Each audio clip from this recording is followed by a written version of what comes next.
I just watched an interview with Roy Jones Jr. in the aftermath of Golovkin's win over Kell Brook.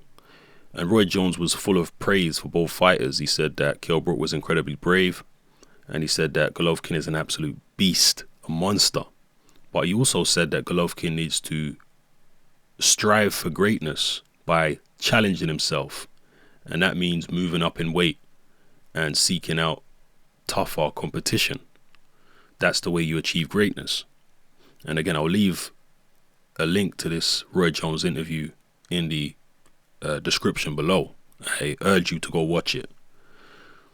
Another person who did an interview, this time on IFL, in the wake of Golovkin Brook, was Carl Froch. And I've talked about some aspects of that interview in a previous video. But Carl Froch in this IFL TV interview, which I'll also leave a link to, again, I urge you to go watch it. I'll leave a link to it in the description below. Carl Froch says that had it been him in there with Golovkin rather than Brook, he would have beat Golovkin. Okay, you can disagree or agree with that. But he also said that he don't think Golovkin will move up to 168 pounds. He thinks that Golovkin will cherry pick certain 168 pounders to fight, but he won't just move up to 168 outright. That's what Carl Froch reckons. Now, I'm not sure I agree with that. I think Golovkin will move up to 168.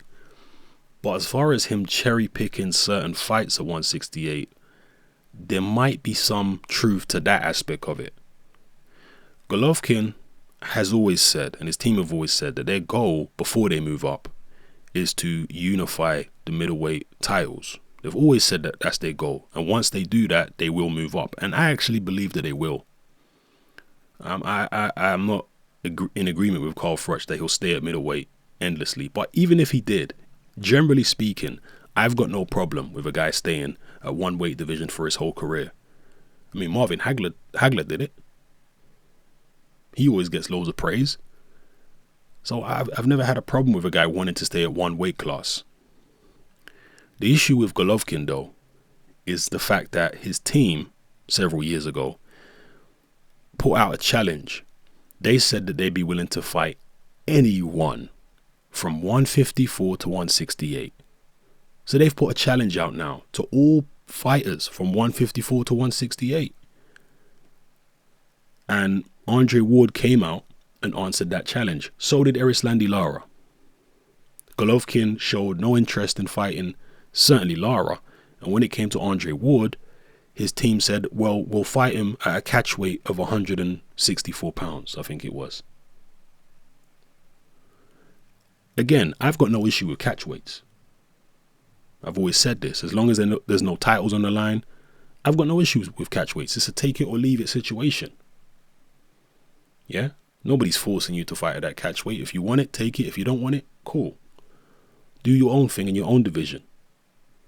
Here's the issue with Golovkin, though, and this is where Carl Froch might be right about one thing. In the past year or so, Golovkin's team have come out and categorically said that they are willing to go up to 168 for one-off fights against the likes of James DeGale and the WBO champion. I forget his name. I think it's Ramirez. Is it Ramirez? I can't remember his name now, but yeah, I think it's Ramirez. Gilberto Ramirez. They said they'd be willing to go up to 168 for those fights on a one-off basis and then come back down to 160 and continue trying to unify all the belts at 160. They ain't talking about no catch weights for DeGale. So why were they talking about catch weights with Andre Ward? It don't matter which way you spin it. It don't matter how big a Golovkin fan you are. The only explanation for that is that they were not particularly confident about beating Andre Ward at 168. At the end of the day, Andre Ward is a big 168 or was a big 168 pound fighter. Very strong at that weight. And Golovkin's team obviously looked at that and said, we need to weaken him a bit. He's a bit too strong on the inside with all that mauling and stuff like that. We need to bring him down in weight, weaken him a little bit if we're actually going to step in the ring with this guy. But when it came to DeGale and Ramirez, they were far more confident and said, yeah, we'll go right up to 168, fight them and then come back down to 160. Now, that, again, just to reiterate, does lend some credence to Carl Froch's claim that Golovkin is going to cherry pick certain fights. Although, now that Andre Ward has moved up to 175, I personally think that Golovkin will move up to 168 outright. I think he will once he unifies the belts, if he unifies all the belts at 160. The last thing I want to talk about regards to the, Golovkin situation with Andre Ward and all that is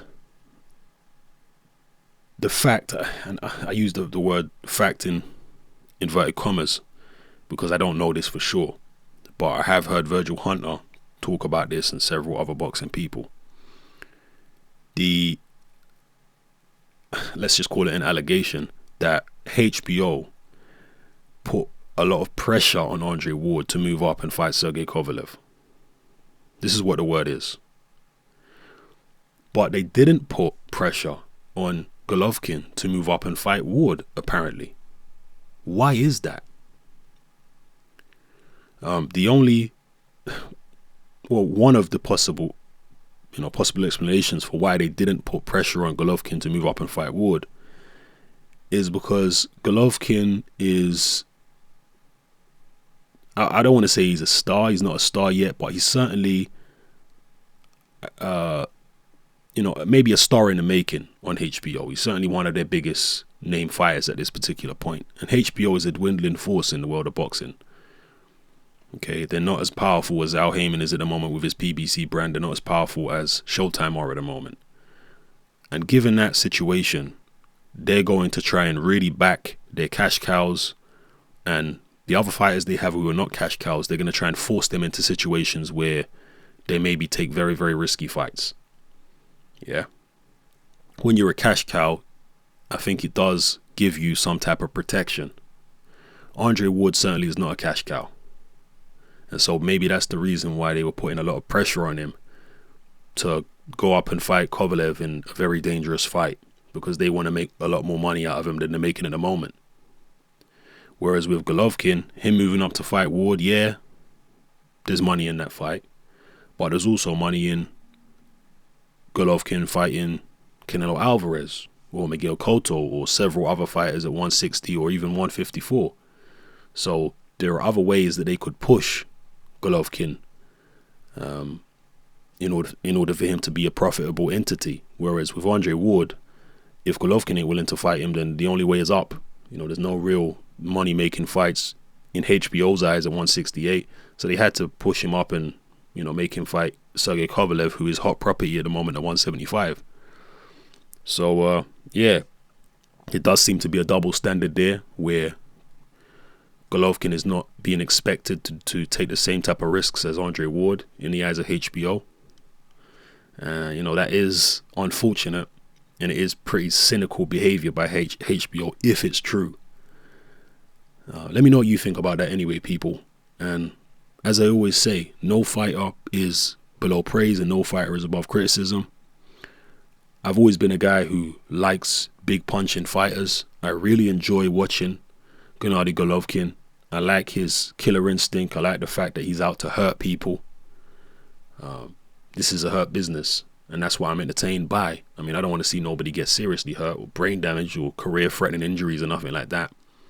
But, I do like to see knockouts, and brutal knockouts at that. Call that a contradiction if you want, but, most brutal knockouts don't end with career-threatening injuries, thankfully. So I like Golovkin's style. I like watching him fight. But he isn't being held to as high a standard as somebody like Andre Ward is.